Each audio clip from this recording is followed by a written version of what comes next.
December 7th, 1941, Pearl Harbor. In less than 2 hours, the United States Navy suffered the worst defeat in its history. 8 battleships damaged or destroyed. Nearly 2,400 Americans dead.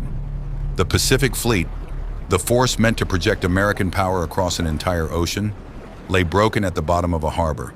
Smoke hung over the water for days. Oil from the sunken ships kept leaking to the surface, catching fire again and again, as if the harbor itself refused to stop burning. In Washington, the mood wasn't just grief, it was panic.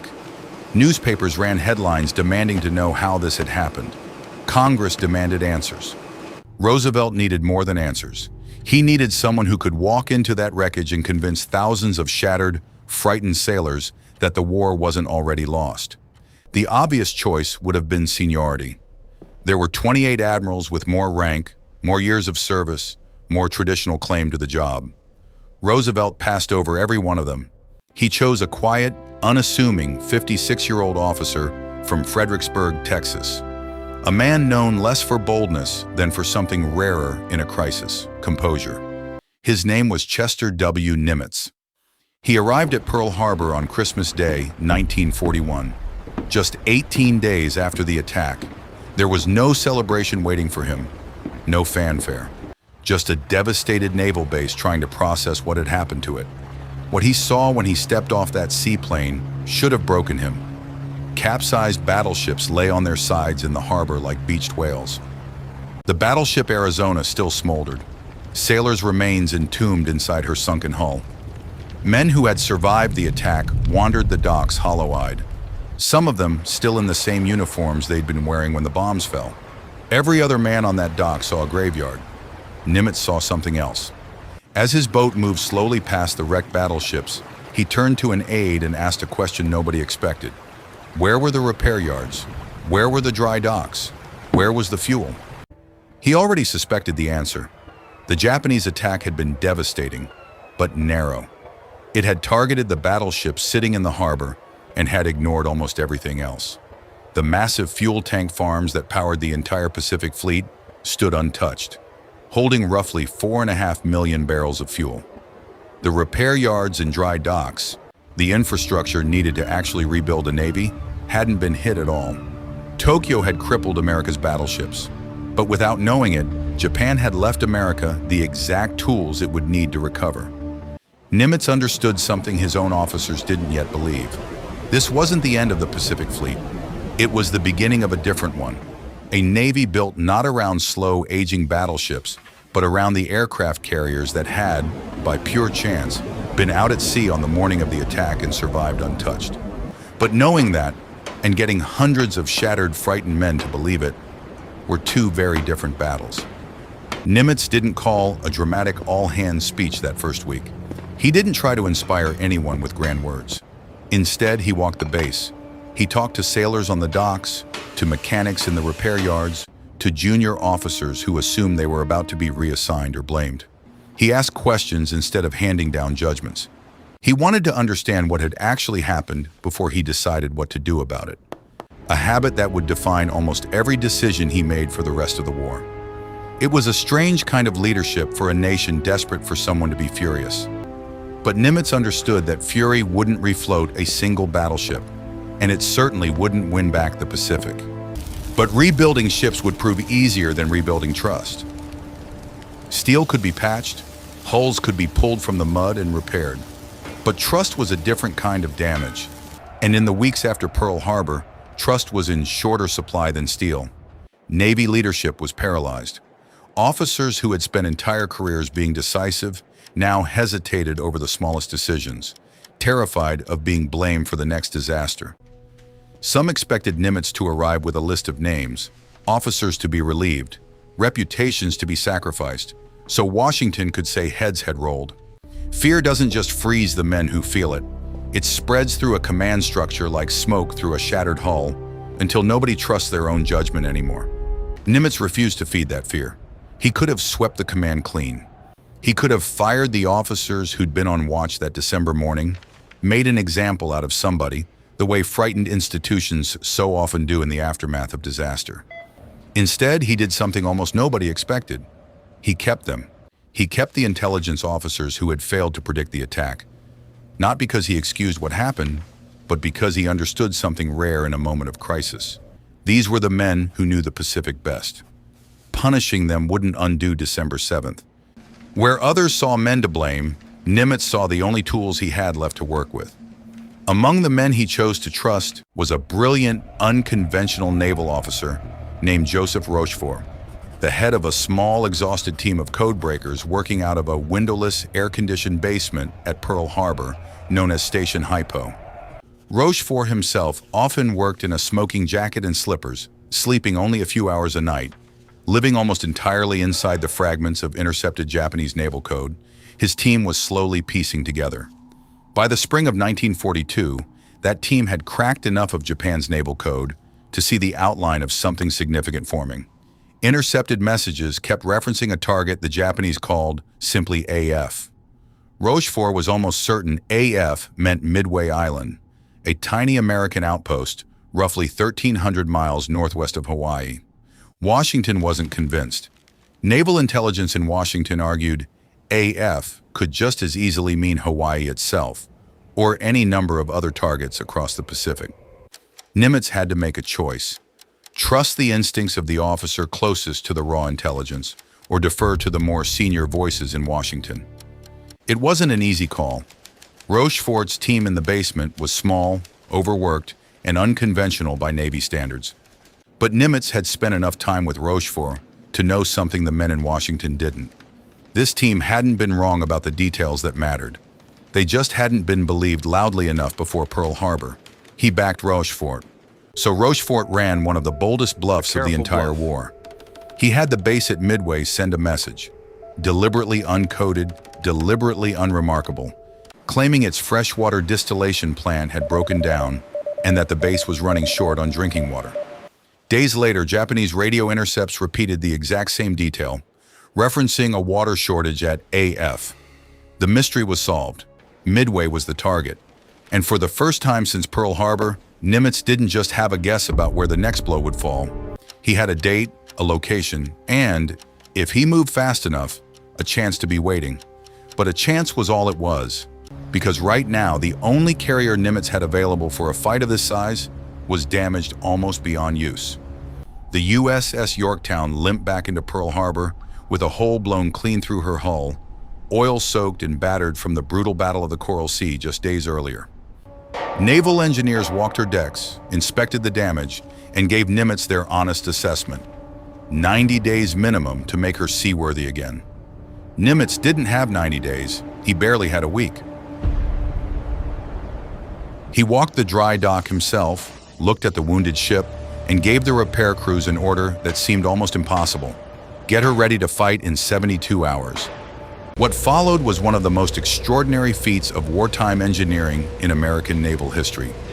Nearly 1,500 workers swarmed the Yorktown around the clock in overlapping shifts, welding torches lighting the dry dock through the night. They didn't fully repair her. There wasn't time for that. They patched what needed patching. 72 hours after she'd limped into port looking finished, the Yorktown sailed back out to sea, battle ready. And then, just as the pieces were finally falling into place, Nimitz lost the one commander he'd been counting on most.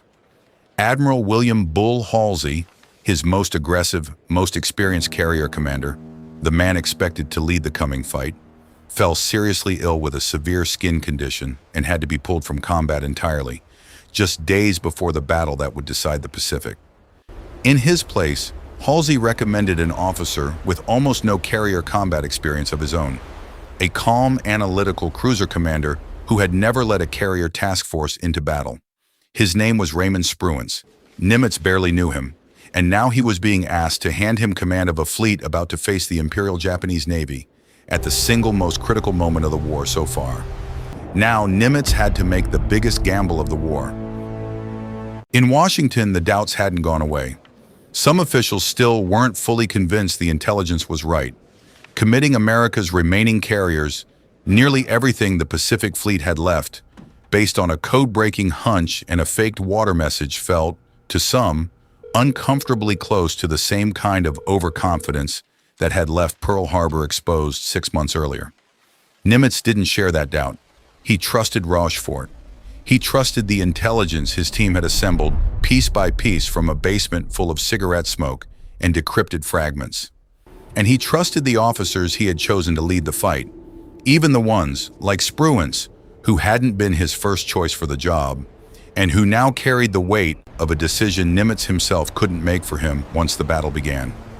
He sent everything he had, 3 aircraft carriers, the Enterprise, the Hornet, and the newly patched Yorktown, along with their escorting cruisers and destroyers, to a position northeast of Midway that the Americans had codenamed almost too fittingly Point Luck.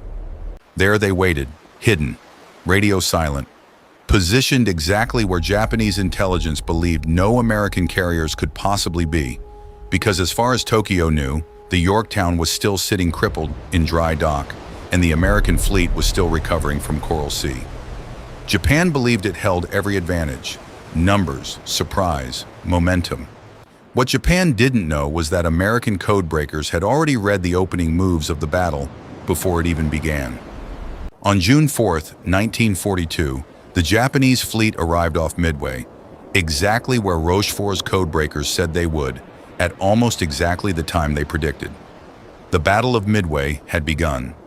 The early hours were brutal.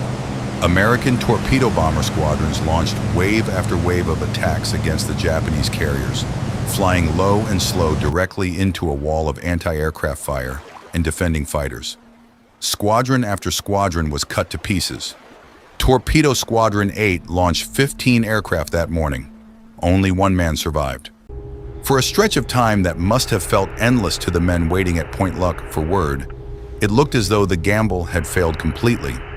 Then everything changed in the span of about 6 minutes. While Japanese fighters were pulled low to the water, finishing off the torpedo bombers, American dive bombers arrived overhead almost completely unopposed and found the Japanese carriers at the worst possible moment, their flight decks packed with fully fueled, fully armed aircraft being rearmed for a second strike, bombs and fuel lines exposed across the open decks. The dive bombers struck almost simultaneously. 4 Japanese fleet carriers, Akagi, Kaga, Soryu, and later Hiryu, the very ships that had launched the attack on Pearl Harbor 6 months earlier, were left burning and destroyed within the span of a single morning. It was the turning point of the entire Pacific War. Japan would never again hold the offensive initiative it had carried into Pearl Harbor. Every major battle that followed, Guadalcanal, the Philippines, Iwo Jima, Okinawa, was fought along a trajectory that started here, at a quiet stretch of ocean called Point Luck, because one man had chosen to trust his intelligence officers when almost everyone around him was too afraid to decide anything at all. History remembers the dive bombers, the burning carriers, the 6 dramatic minutes that changed the war. Survivors of the battle would later say that the fighting itself, terrifying as it was, felt almost secondary to what came after. The exhausted silence back at Pearl Harbor when word finally came through that the Japanese carriers were gone. Men who had spent 6 months bracing for a second Pearl Harbor allowed themselves, for the first time since December, to believe the worst might actually be behind them. But the deeper truth is quieter than that. It's found in a commander who looked at a burning harbor and saw dry docks instead of ruins. In an admiral who chose to keep the officers everyone else wanted to blame. In a codebreaker who staked his reputation on a fake message about drinking water. In 1,500 workers who rebuilt a broken ship in 72 hours because they were asked to believe it was possible. And in a reluctant commander named Spruance, handed a fleet at the last possible moment, who carried out the plan without hesitation when it mattered most. None of it was inevitable. All of it depended on people choosing to trust each other when trust was the hardest thing in the world to offer. In the years after the war, historians would spend countless pages analyzing the tactics of Midway. The flight paths, the timing, the sheer luck of finding those carriers exposed at exactly the right moment. But Nimitz himself rarely spoke about the battle in those terms. When asked about it later in life, he tended to talk less about the 6 minutes over the Japanese fleet and more about the 6 months before it, the decisions nobody was watching, made in offices and dry docks far from any battlefield. He never described himself as a brilliant tactician. He described himself as someone who tried to make good decisions with the people and information he had, and then trusted the people under him to do the rest. It's a quieter kind of leadership than the one usually remembered in war stories. No dramatic speeches, no reckless bravado. Just a willingness to absorb uncertainty himself instead of pushing it down onto frightened subordinates who couldn't afford to be paralyzed by it. That, as much as any dive bomber, is what turned the tide in the Pacific. The Battle of Midway wasn't won the day the bombs fell. It was won months earlier, when one leader chose trust over fear, calm over panic, and courage over blame. Chester Nimitz didn't simply rebuild a fleet, he rebuilt belief. And sometimes, that's what changes history. Thank you for watching. If this story moved you, there are more incredible true stories waiting on History Reborn, new cinematic documentaries every week. Subscribe so you never miss the untold stories that shaped our world.